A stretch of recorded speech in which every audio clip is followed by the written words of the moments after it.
Yo, what's up guys? Today we're gonna go over a Shaman Crest build. I've done a fair bit of research on this. Okay, so from what I have understood, the Shaman does about 50% increase per hit in damage to all skills. And this is not confirmed, but the Volt Filament apparently does plus 5 damage per hit. So since both of them are per hit at the moment, from what I've gathered, tell me if I'm wrong in the comments by the way, please. Anyways, from what I've gathered, the strongest abilities in here would be Cross Stitch and Threat Storm. Threat Storm comes in at first place with the most damage, and then second place comes in at Cross Stitch.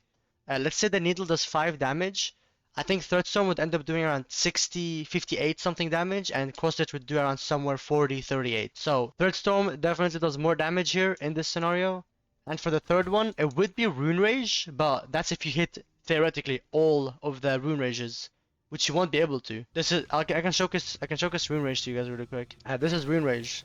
You won't be able to hit all of these at once. They're completely random. But let me showcase to you guys the build that I've come up with for a Shaman. Anyways, I've explained what Volt Filament does. I've explained what Shaman does now. And time to explain the other two stuff, or three should I say. So Weave Light, basically what this does is it increases your speed silk regeneration. But on top of that, it allows you to charge up to 4 silk. When you charge up to 4 silk will allow you to cast an ability. And we're gonna wait for the silk to charge up here, and then the third one should come in. And then the fourth one should come in right after. And that basically means you have infinite abilities. So as long as you don't get hit and you dodge, you will have infinite abilities. That alone is kind of crazy in itself. That's why this is an absolute must. Weave Light is a must, like an actual must. Next up, we're going with the Druid Eye. Tell me if there's any other options, but I think Druid Eye would make the absolute best slot for this place, or for this build. Because when you get hit, you get 2 half bar of silk. The normal Druid Eye, not eyes, gives you 1 half bar. The upgraded version gives you 2 half bars. So, that's why we're going with Druid Eye. And then last but not least, we're going with the best yellow item in the game, which is obviously the Magnetic Dice. This just makes you negate damage by chance. After all that being said, this is the build we're gonna go with. We're gonna prioritize going for Threat Storm when she parries. Oh yeah, by the way, the boss we're fighting is this one right here. If you guys don't know this boss, I do recommend maybe not watching because it's there's a little bit of spoilers. But if you're in Act 3 and you have Shaman Crest, you will most likely be here. Sorry for the echoing, the map just wants to troll my video recording, so that's annoying. Anyways, with that being said, we're gonna go into this boss right here, and we're gonna be prioritizing, when she parries, we're gonna jump and Threat Storm, and whenever she does any other attacks, we're gonna prioritize Cross Stitch and parrying. Silk Spear will be, like, here and there, because Silk Spear only does 3 times damage of the needle, compared to both of these, which is way higher.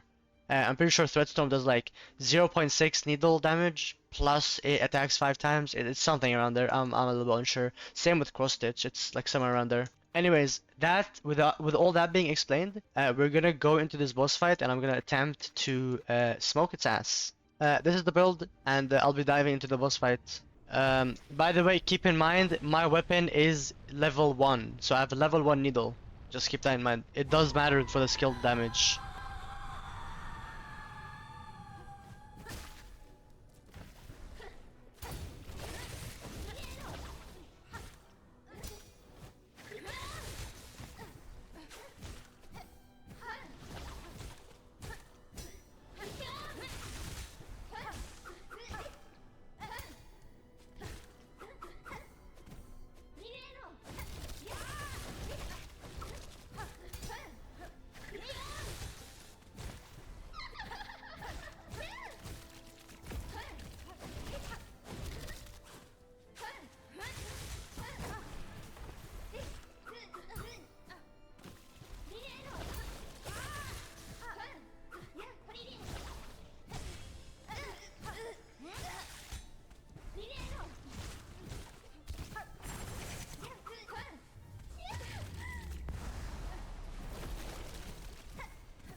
Alright, and just like that, as you can see, the build is actually very fucking solid. I had a lot of fun with this build. I didn't actually spam my abilities as much as I would like to, but you get the point. I spammed them a very fair amount, and when she parried, and I spammed the third storm on her, oh my god, did we fucking melt her. Keep in mind, my nail is level 1, so this is a lot of damage. This is a lot of damage. If you can get a maximum threat storm hidden, it's going to shred.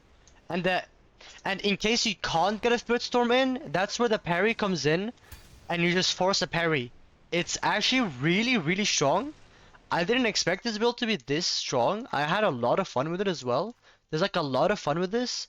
Like, in case you get low, you can always just like look for a healing opportunity. The one thing that I actually don't like about this weapon is when I heal it airs me downwards. Like, it forces me to the ground when I heal.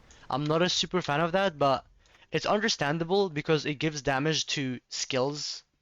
And with Fulfillment, these skills skyrocket in damage. And when I mean skyrocket, I mean they skyrocket in damage. Especially these two. Especially these two. I think these two are probably the most solid skills for this build. Other builds are very, how do I say this? They're very like dependent on certain, if the boss is like big enough, if, you know, if this, that. These are just very solid picks. Yeah, they're both very point blanky, but it works well because the shaman is ranged and you have 2 point blank abilities. So it actually compensates a lot. And the shaman being ranged is really good because the safe plays this allows you to do and the extra hits that like sometimes you wouldn't be able to. It gives you a lot of versatility for when it comes to charging your silk. That's my take on this build. I had a lot of fun with this build actually. I think this was really, really fun to play. And if you guys are wondering how to use Shaman, you know, I want to use Shaman, but I don't know how to do it or how to play it or what build to use, this is the perfect Shaman build I think I could find ever. I don't know, I don't think there's anything in this build that I would change, like at all. At all. I don't think I would change anything. In fact, if I change a single thing in here, the build automatically becomes unviable. If I get rid of Wavelight, I will get rid of my guaranteed spell ability. If I get rid of Volt Filament, I will lose a ton of damage. If I get rid of Druid Eye, when I get hit, I lose a ton of skill. I guess instead of Druid Eye, you can go like Multi-Binder, but then like the Shaman healing is already nerfed by having you like not be able to hear Airborne. Plus, it actually takes longer because you need to drop to the floor. You need to go through the animation of dropping to the floor. Even if you're on the floor, you still need to go through the animation. So this will make it like 20 million times longer. Injector Band could be really good instead of Druid Eye, but like once again, if you don't have enough healing, you won't be able to heal. That's why Druid Eye is good. You know what I mean? Like Druid One will make it so you have more healing, so you're able to heal. Injector Band just makes it faster. And is faster what we want? Not really. You can always find an opportunity to heal in fights. Unless there's like literally no opportunities. But like staggers is an opportunity. You also have deflect, so you're very safe when it comes to playing safe. You just run. You can spam deflect all the time. That's my take on this build. I think it was really, really fun. This was probably one of my most fun builds I've played. Especially for a new weapon like Shaman. I had a lot of fun. Let me know what you guys think. If you have any builds that you're interested in sharing, don't mind coming to my Discord server and sharing your ideas. I would really, really appreciate it. And I will 100% make more videos based on your ideas and comments. I read all the comments, I go through them. I get ideas from you guys and it helps me out make videos. I appreciate it a lot. Anyways, that's all. Much love to you guys, and I'm out. Peace. I'd appreciate a sub and a like. Bye bye.